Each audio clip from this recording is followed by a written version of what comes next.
Quando alguém te fala Nigéria, o que vem à sua mente? Provavelmente um golpe por e-mail. Talvez Boko Haram. Talvez pobreza. Talvez aqueles vídeos antigos do telejornal mostrando guerras civis e crises humanitárias. E talvez tudo isso tenha algum fundo de verdade. Mas, e se eu te dissesse que estamos falando do quarto país mais populoso do hemisfério ocidental, da segunda maior indústria cinematográfica do planeta, da terra natal de gigantes culturais como Fela Kuti, Chinua Achebe, Wole Soyinka e Burna Boy, e de uma das economias mais pulsantes da África inteira? Talvez seja a hora de olhar de novo. Sejam bem-vindos à Nigéria. A Nigéria é, antes de tudo, uma escala monumental. Uma escala humana e geográfica que poucos países do mundo conseguem alcançar. Em termos de população, a Nigéria abriga aproximadamente 244 milhões de pessoas, segundo dados de 2025. Isso faz dela o país mais populoso da África inteira. E projeções demográficas indicam que, até 2050, a Nigéria poderá ter mais de 400 milhões de habitantes, ultrapassando os Estados Unidos e se tornando o terceiro país mais populoso do planeta, atrás apenas da Índia e da China. Esse crescimento explosivo tem profundas implicações para o futuro da economia global, da migração internacional e da geopolítica africana. Em termos de território, a Nigéria cobre cerca de 923 mil quilômetros quadrados. É mais ou menos o tamanho de Mato Grosso. Não é uma das maiores nações da África em área, mas, dadas as suas dimensões populacionais, é, em termos de densidade humana, um dos países mais ocupados do continente. Está localizada na costa oeste da África, voltada para o Golfo da Guiné, no Oceano Atlântico. Faz fronteira ao norte com o Níger, a nordeste com o Chad, a leste com Camarões e a oeste com Benim. A capital se chama Abuja. Foi escolhida como nova capital em 1976, mas só inaugurada oficialmente em 1991, substituindo Lagos. A escolha de Abuja teve uma lógica geopolítica. A cidade está localizada no centro geográfico do país, em uma região etnicamente neutra entre os principais grupos do Norte, Centro e Sul. É uma das capitais planejadas que mais cresceram no mundo nas últimas décadas, passando de menos de 1 milhão de habitantes em 2006 para mais de 2 milhões hoje. Mas a maior cidade da Nigéria, e talvez a mais impressionante metrópole africana de toda essa história moderna, não é Abuja, é Lagos. Lagos é, em si, uma força geográfica. Localizada no extremo sudoeste da Nigéria, sobre uma série de ilhas e penínsulas que se estendem pelo litoral atlântico, ela tem aproximadamente 14 milhões e 800 mil pessoas, segundo estimativas de 2026. Algumas projeções urbanas mais amplas, incluindo a com área metropolitana completa, falam em 21 a 23 milhões de habitantes. Em qualquer cenário, ela é uma das maiores cidades da África e do mundo. Lagos cresce de forma vertiginosa. Há 50 anos, era uma cidade portuária de aproximadamente 1 milhão de habitantes. Hoje, vibra como uma mega-cidade onde culturas se misturam, onde música se cria, onde negócios se fecham e onde o futuro do continente, em muitos sentidos, está sendo decidido. Lagos sozinha gera 25% de todo o produto interno bruto da Nigéria. Hospeda algumas das maiores empresas africanas. É o centro tecnológico mais avançado da África Ocidental, com startups que recebem investimentos do Vale do Silício e empresas de pagamento digital que processam bilhões em transações por ano. Lagos tem ainda um detalhe singular. Ela é, em grande parte, uma cidade construída sobre a água. Erguida sobre 5 ilhas principais conectadas por pontes monumentais, ela tem dezenas de canais naturais que cortam seus bairros. A ponte do Terceiro Continente, com 11 quilômetros e 400 metros de extensão, é uma das pontes mais longas da África. Construída em 1988, ela carrega centenas de milhares de carros por dia entre as ilhas. Quem chega ou parte de Lagos pelo aeroporto internacional Murtala Muhammed, especialmente nas horas do entardecer ou do amanhecer, vê uma das vistas urbanas mais espetaculares e cinematográficas da África inteira. o oceano se misturando à cidade, milhões de luzes se acendendo simultaneamente e o tráfego avançando como um rio ininterrupto de faróis pelas pontes que conectam a metrópole. É uma das imagens que ficaram gravadas no imaginário cinematográfico de filmes recentes, como Pantera Negra, que prestou homenagem direta à arquitetura e estética nigeriana. Mas Lagos é também caos. Caos do trânsito em ruas que ficam paradas por horas. Caos da desigualdade com favelas como Makoko, construída inteiramente sobre palafitas em uma lagoa, vizinha a bairros de luxo como Banana Island, onde mansões privadas custam dezenas de milhões de dólares. Caos da poluição, das inundações sazonais, da energia elétrica intermitente. E ainda assim, ou exatamente por isso, Lagos é uma das cidades mais vivas do planeta, onde a vontade humana e a precariedade urbana criam, juntas, uma das culturas urbanas mais dinâmicas da história contemporânea. Mas Nigéria não é só Lagos. E não é só uma cultura. É, na verdade, um mosaico étnico tão complexo que praticamente nenhum outro país do mundo se compara.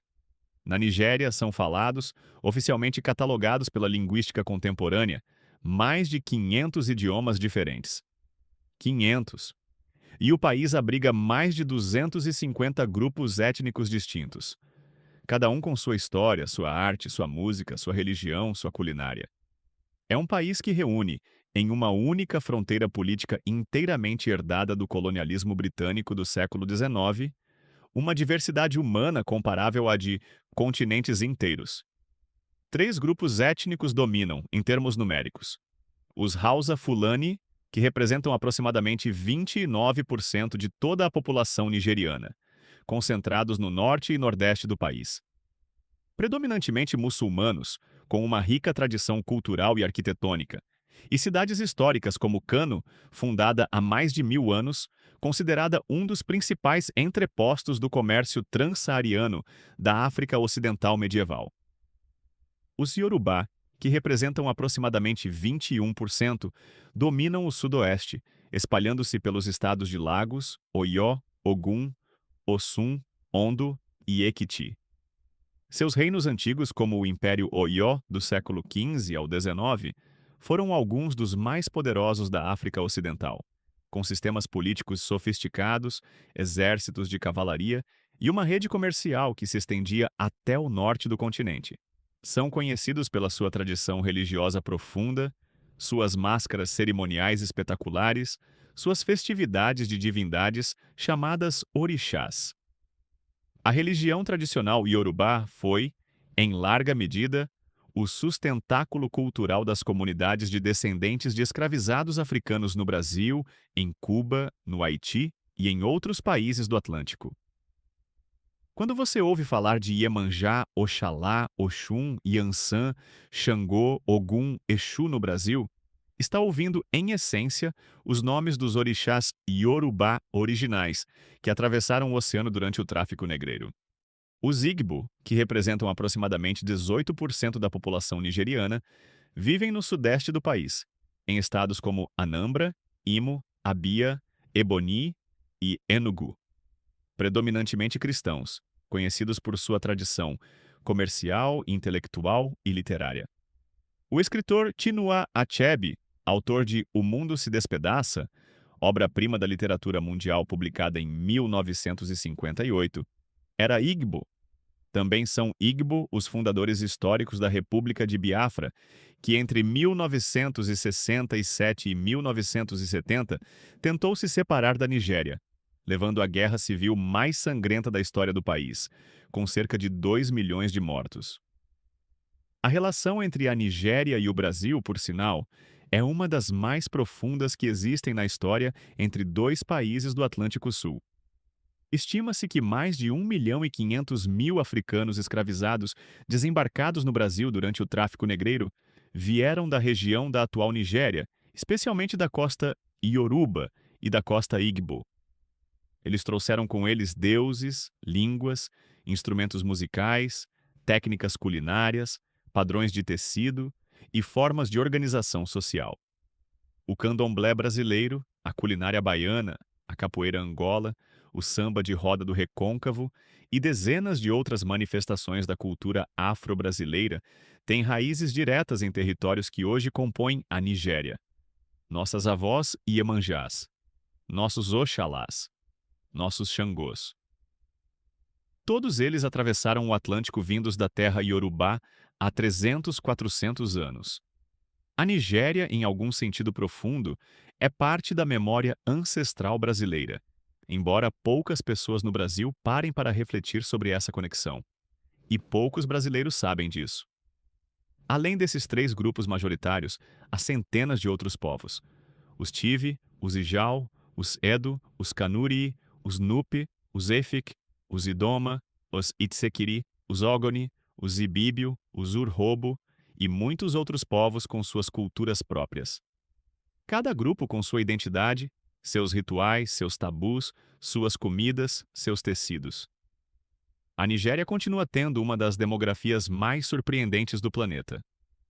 Com sua diversidade humana, religiosa, étnica e linguística, ela funciona ao mesmo tempo como contracarga do estereótipo monolítico do continente africano, que ainda persiste em outras partes do mundo, e como evidência da própria complexidade do continente africano contemporâneo. Um país, em alguns sentidos, indomável. Um país que nos pede que tenhamos paciência com a sua complexidade. De convivência, comércio, conflito e mistura. Você está curtindo essa jornada pela Nigéria? Se você chegou até aqui, é porque algo te prendeu. Talvez seja a chance de redescobrir um país de quem só ouviu falar coisas ruins. Se for o caso, deixe um like aqui embaixo. Isso ajuda esse vídeo a chegar até mais gente curiosa como você. Mas há algo na Nigéria que pouca gente do Brasil conhece e que merece destaque especial. É um fenômeno cultural global que está reescrevendo a própria geografia do entretenimento mundial. Esse fenômeno se chama Nollywood. E ele é, em todos os sentidos, único. É o cinema da Nigéria. Mas para entender Nollywood, precisamos primeiro entender que o cinema na Nigéria não tem o mesmo sentido que tem em Hollywood ou em Bollywood. Ele não é primariamente uma indústria voltada para o entretenimento de luxo, com salas de cinema imponentes e estreias glamurosas. Ele é principalmente uma indústria caseira, popular, distribuída em DVDs nas barracas de mercado, em transmissões de televisão a cabo, em plataformas de streaming locais. Os filmes são feitos rapidamente com orçamentos modestos e consumidos em massa pelo público nigeriano e por nigerianos da diáspora em todo o mundo. A história começa em 1992. Naquele ano, um produtor nigeriano chamado Kenneth Nebu lançou um filme intitulado Living in Bondage, gravado inteiramente em fitas VHS, distribuído em mercados de Lagos, e estrelado por atores até então desconhecidos. O filme se tornou um sucesso inesperado. Milhares de cópias foram vendidas, e inspirou centenas de outros produtores nigerianos a fazer o mesmo. Filmes baratos, gravados em poucos dias, distribuídos diretamente em VHS, contando histórias da vida nigeriana comum. Em poucos anos, esse modelo de produção barata e direta ao consumidor se expandiu de maneira espetacular. Em 2002, o jornal The New York Times publicou um artigo cunhando o termo Nollywood, em referência à enorme produção cinematográfica de Lagos.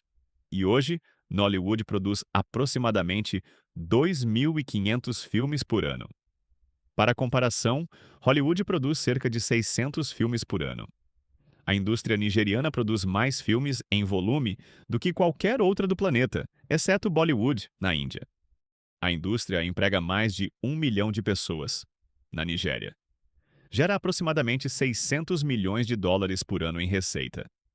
E representa cerca de 5% do produto interno bruto nigeriano. É uma das maiores indústrias culturais da África inteira e está expandindo rapidamente para mercados internacionais, com filmes nigerianos sendo distribuídos na Netflix, no Amazon Prime, em festivais de cinema em todo o mundo. Nollywood é, em muitos sentidos, a história contada pela própria Nigéria para a própria Nigéria. Os filmes não tentam imitar Hollywood. Eles contam histórias enraizadas na cultura local. Dramas familiares, conflitos religiosos, comédias urbanas, romances tradicionais, filmes históricos sobre o Império Oyo, sobre o Califado de Sokoto, sobre a Guerra de Biafra. É uma indústria que funciona em paralelo aos circuitos ocidentais, com seus próprios códigos, seus próprios astros, suas próprias estrelas e seu próprio público fiel de centenas de milhões de pessoas em toda a África e em comunidades diaspóricas pelo mundo. E a cultura nigeriana se estende muito além do cinema. A literatura nigeriana também merece destaque especial. O escritor Wole Soyinka tornou-se em 1986 o primeiro africano negro a ganhar o Prêmio Nobel de Literatura. Suas peças teatrais, poemas e ensaios são considerados obras-primas da literatura mundial. Chinua Achebe, mencionado anteriormente, escreveu o que muitos críticos consideram o romance africano mais importante do século XX. Mais recentemente, escritores como Chimamanda Ngozi Adichie, autora de Americana e Meio Sol Amarelo, conquistaram leitores em todo o planeta com narrativas que combinam profundidade política, sensibilidade feminina e prosa lírica. A Nigéria é, em termos literários, uma das nações mais produtivas da África contemporânea. Na música, a Nigéria deu ao mundo o Afrobeats, gênero musical que se tornou na década de 2020 um dos sons mais influentes do mainstream pop global. Artistas como Burna Boy, Tems, Davido, Wizkid e Tiwa Savage vendem ingressos em arenas pelo planeta. O Afrobeat, criado por Fela Kuti nos anos 70, foi o avô desse movimento. Hoje, ele é a face musical mais conhecida da África no exterior. Mas a Nigéria também é natureza. Embora seu meio ambiente esteja gravemente ameaçado por décadas de desmatamento e poluição, ainda existem áreas espetaculares onde a fauna africana sobrevive. A principal delas é o Parque Nacional de Yankari, no estado de Bauchi, no nordeste do país. Yankari cobre aproximadamente 2.244 quilômetros quadrados de savana e abriga uma das últimas populações livres de elefantes africanos da Nigéria. Há também leões raros, búfalos, hienas, hipopótamos no rio Gaji, que se concentram em piscinas naturais durante a seca, formando uma das mais espetaculares vistas de safari da África Ocidental. Antílopes, macacos e mais de 350 espécies de aves. Em meio ao parque, há fontes termais naturais, sendo a mais famosa a Wiki Warm Spring, onde a água sai do solo a 28 graus Celsius o ano inteiro, criando um dos balneários naturais mais espetaculares da África Ocidental. Há ainda o Parque Nacional de Cross River, no extremo sudeste do país, na fronteira com Camarões, que abriga uma das últimas populações remanescentes de gorilas de Cross River, subespécie criticamente ameaçada com menos de 300 indivíduos estimados na natureza. É uma das áreas de maior biodiversidade da África Ocidental, com chimpanzés, elefantes da floresta e mais de 1.000 espécies de plantas catalogadas. A culinária nigeriana, embora ainda pouco conhecida no Brasil, é uma das mais ricas da África Ocidental. O jollof rice, prato de arroz cozido em molho de tomate apimentado com especiarias, é considerado um símbolo culinário da África Ocidental e gera, há décadas, disputas calorosas sobre quem prepara o melhor: nigerianos, ganenses, senegaleses ou cidadãos de outros países da região. Há ainda o suya, espetinhos de carne com tempero de amendoim e pimenta. O egusi é sopa espessa de sementes de melão. O pounded yam, inhame socado servido com molhos diversos. O fufu, massa fermentada de mandioca. O peri-peri, frango grelhado com molho de pimenta africana. A culinária reflete a profundidade da agricultura nigeriana, baseada em raízes, legumes, peixe seco, carne de cabra e dezenas de especiarias particulares. E há ainda algo profundamente espiritual na Nigéria, em meio à floresta sagrada perto da cidade de Osogbo, no estado de Osun. O bosque sagrado de Osun-Osogbo é considerado um dos lugares espirituais mais importantes da África Ocidental. É um pedaço de floresta primária densa, com aproximadamente 75 hectares, que permaneceu praticamente intocada por séculos por causa de seu significado religioso. Para o povo iorubá, esse bosque é a morada de Osun, a deusa da fertilidade, do amor, das águas doces. Os crentes acreditam que ela vive ali, no rio que atravessa o bosque, e que ali habitam também outros orixás do panteão religioso iorubá. Dentro do bosque existem 40 santuários, esculturas e obras de arte erguidas em sua honra, criadas em sua maior parte nos últimos 60 anos. Há também 2 palácios, 5 lugares sagrados e 9 pontos de adoração ao longo das margens do rio, cada um com sacerdote ou sacerdotisa designados. Todo ano, em julho e agosto, durante 12 dias, milhares de devotos peregrinam até Osun-Osogbo para o Festival de Osun, uma das maiores celebrações religiosas africanas tradicionais ainda em atividade. Em 2005, o Bosque Sagrado de Osun-Osogbo foi inscrito como Patrimônio Mundial da Unesco. Foi o primeiro lugar sagrado africano tradicional a receber esse reconhecimento, e é hoje considerado símbolo da identidade ioruba em todo o planeta, incluindo as comunidades brasileiras de descendentes ioruba, conhecidas no Brasil como Nagôs. A Nigéria também é importante dizer, terra de problemas profundos e complexos. O delta do Níger, no sul do país, abriga uma das maiores reservas de petróleo da África. A Nigéria é, ainda hoje, o maior produtor de petróleo do continente, com cerca de 2 milhões de barris por dia, e reservas estimadas em mais de 37 bilhões de barris. Mas essa abundância natural se tornou paradoxalmente uma maldição. Décadas de exploração descontrolada por multinacionais estrangeiras, em parceria com o governo nigeriano, devastaram o ecossistema do delta. Vazamentos petrolíferos contaminaram rios. Florestas inteiras foram desmatadas. Comunidades pesqueiras perderam suas fontes de sustento. E o povo Ogoni, etnia minoritária do delta, que viveu por séculos da pesca artesanal, viu sua existência ameaçada. Mas as histórias do delta do Níger não param em estatísticas. Há histórias de pequenos pescadores que viram suas redes ficarem pretas de óleo depois de cada vazamento. Histórias de comunidades inteiras que tiveram que abandonar terras ancestrais por causa da contaminação do solo.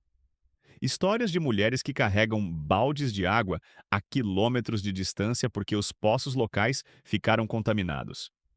E histórias de jovens nigerianos do Delta que, sem alternativas econômicas, acabam atuando em atividades ilegais como o roubo de óleo, conhecido localmente como bunkering, criando uma economia paralela violenta que ataca dutos petrolíferos para extrair combustível e revendê-lo no mercado negro do Golfo da Guiné. Em 1995, o ativista nigeriano e escritor Ken Saro-Wiwa, líder do movimento pela sobrevivência do povo Ogoni, foi enforcado pelo governo militar nigeriano sob acusações fabricadas. Sua morte gerou indignação internacional. A Shell, multinacional petrolífera britânico-holandesa, que tinha sido alvo central da campanha de Saro-Wiwa, foi obrigada a sair temporariamente do território Ogoni. E o seu sacrifício se tornou um dos marcos mais conhecidos da luta ambiental africana do século XX. A morte de Saro-Wiwa foi um dos episódios mais traumáticos da história contemporânea africana. Ele havia sido nomeado várias vezes para o Prêmio Nobel da Paz. Recebeu o prêmio Right Livelihood em 1994, considerado o Nobel alternativo, e era reverenciado em todo o mundo como uma das vozes mais lúcidas da resistência ambiental global. Sua execução foi vista internacionalmente como uma das maiores injustiças do final do século XX. E até hoje, sua memória continua sendo invocada nos movimentos ambientais nigerianos, africanos e mundiais.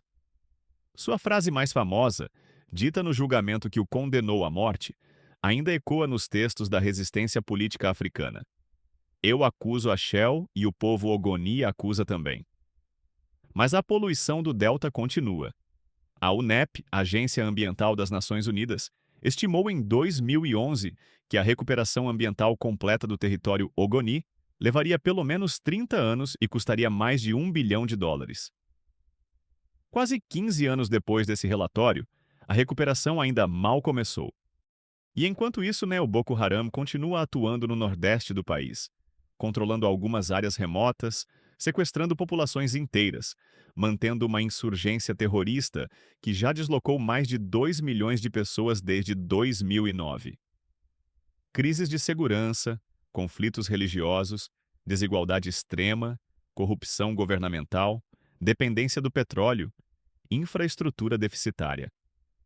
Em 2014, o sequestro de 276 estudantes em Chibok pelo Boko Haram chocou o mundo, deu origem à campanha global Bring Back Our Girls e mobilizou pessoas como Michelle Obama em uma comoção internacional sem precedentes. A maioria das meninas foi resgatada ao longo dos anos seguintes, mas várias dezenas continuam desaparecidas até hoje, mais de uma década depois. A Nigéria carrega, sim, todos esses problemas. Não há como ignorá-los.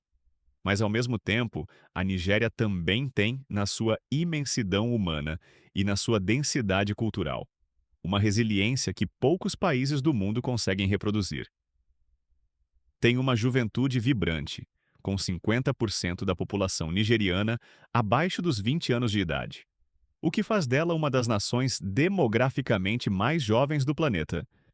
Tem uma indústria cultural que conquista o mundo. Tem cidades onde o caos coexiste com a criação. Tem mercados, festividades, religiões, idiomas, músicas, comidas que continuam, dia após dia, escrevendo o capítulo africano mais cheio de futuro do nosso planeta. E quando você caminha pelas ruas de Lagos ao entardecer, com o som do Afrobeats vindo de um carro distante, com o cheiro de jollof rice sendo preparado em alguma barraca de rua, com a buzina contínua dos motoristas determinados a atravessar o engarrafamento, e com o pôr do sol dourado descendo lentamente sobre a Lagoa de Lagos, você entende finalmente que esse país é muito mais do que aquilo que os jornais mostraram. É muito mais do que pobreza. É muito mais do que Boko Haram. É muito mais do que golpes por e-mail. É muito mais do que tudo o que você já leu sobre ele. A Nigéria, no fundo, talvez seja o futuro da África. Talvez também seja o futuro de boa parte do mundo. A Nigéria é, antes de tudo, uma potência humana. Uma das mais densas, mais criativas, mais resilientes, mais surpreendentes potências humanas do planeta inteiro. E talvez esteja, neste exato momento, escrevendo o capítulo mais importante do continente africano para o século XXI. Talvez seja a hora de olhar de novo. Não para julgar, não para sentir pena, não para idealizar, mas para enxergar, finalmente e com honestidade, o que sempre esteve ali, esperando para ser visto pelo que de fato é. Um país imenso, um povo enorme, uma cultura colossal, uma das nações mais surpreendentes do nosso planeta inteiro. Se esse vídeo te marcou, deixa um like aqui embaixo. Isso ajuda esse trabalho a continuar existindo. E se inscreve no canal para acompanhar as próximas histórias dos lugares mais incompreendidos do planeta. Voltaremos. Sempre voltamos. Sobretudo aos lugares que o mundo ainda não soube olhar com a devida atenção.